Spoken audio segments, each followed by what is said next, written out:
Hey everyone, today we're going to talk about form. Form is when a shape that is flat has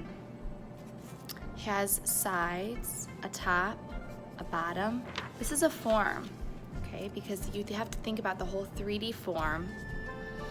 And we're going to talk about how we can draw a form on paper. So how do we make a 3D form look 3D on our piece of paper? And some of the things we're going to focus on today is shading and line and space. So two things we're going to be inspired by are artists Kevin Box and Jeff Kuhn.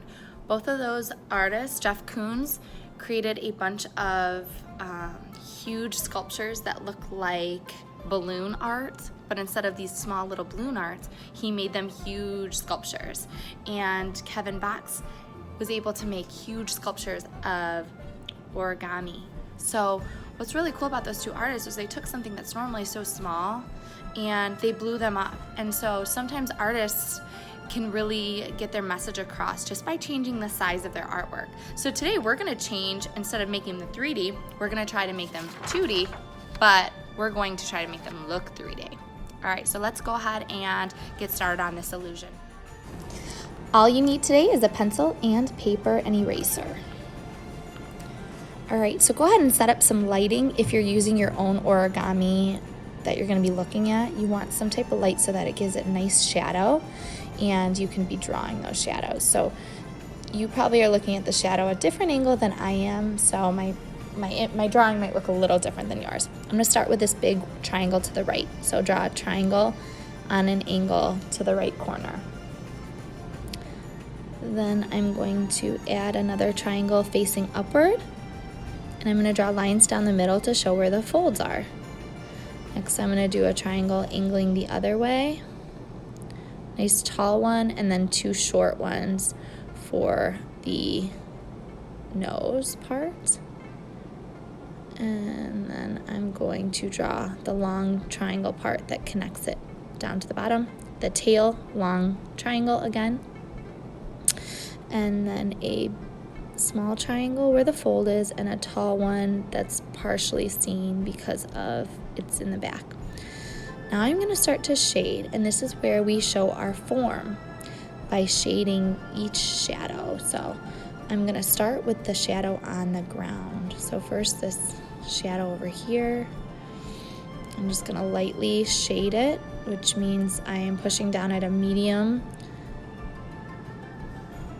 And same thing over here, trying to copy this exact shape I'm seeing.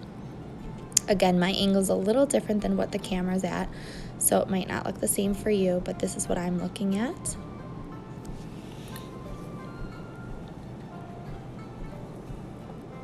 The trick is just trying to copy a little bit of that shape that you just drew. So even if it's not exactly what you see, just try your best to copy some of those shapes. Then what I like to do to make those shadows look smooth and like there's no lines in them is I take my finger and I kind of rub, and that's what makes it look super smooth, like it's a piece of paper. So anywhere I'm adding shading to the sides of different types of folds, anywhere I see some shadows, I add a little light shading. So I'm pushing down with light pressure, not hard. I can do hard pressure at the edges or inside the folds, but I don't want hard pressure on the whole thing because I want it to look like that shadow's kind of fading. Again, hard pressure along the edge, and then pushing down really lightly as I go towards the end of the shape. And then take my finger and rub it. And go ahead and do that for all the different shapes.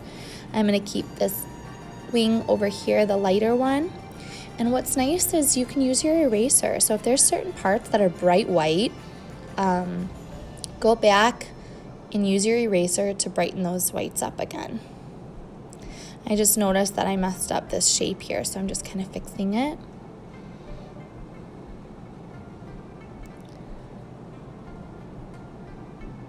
And I'm gonna bring some of those whites out a little bit more with my eraser, just erasing where I see bright whites. Here I did a hummingbird, And you could check out my YouTube to see some of these other drawings and how to do them. Enjoy!